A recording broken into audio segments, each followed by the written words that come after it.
I'm the third generation out here. My grandpa started, and then my dad started, and then he got me on.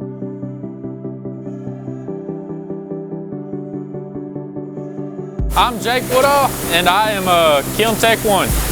The furnace that we got in the other room in there, I control the temps on it and make sure it's running right and put the parts through that need to go through. We make armor here. I like to be able to help support the people that support us and gave us our freedom that we have today.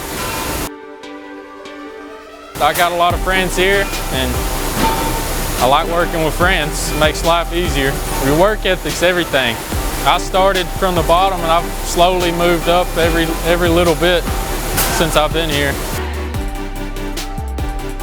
I made a lot of friends since I've been here in my few months that I've been here.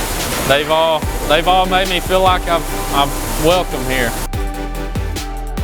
We always need somebody that's wanting to learn how to be a kiln tech. There's always that opportunity around here. There's a lot of room to move up, and it's a fun job to learn.